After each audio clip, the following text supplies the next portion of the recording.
Good day everyone, I'm Joshua with Lighty Contractors, and today I'm going to talk to you about how to remove yellow stains from your floor tiles. Now for this job, you'll need a couple things.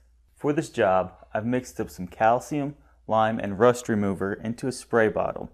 Most common cause for your yellow stains on your tile is the hard water or rust left from a certain item like metal. You also need a scratch pad and a rag. So we're going to spray on our chemical and let it sit there for a little while. That way it actually has time to work into the rust stain.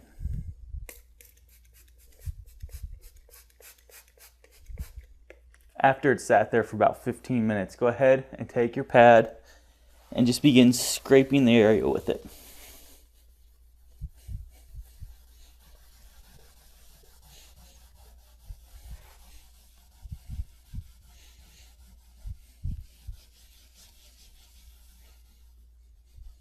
Now we'll go ahead and take our rag and just dry the area up.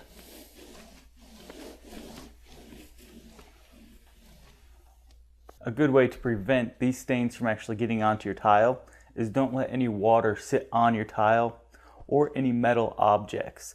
The metal will leave a rust ring right where it was sitting, and they're not very fun to get off. I'm Joshua with Lighty Contractors. Thank you all for watching, and good luck with this project.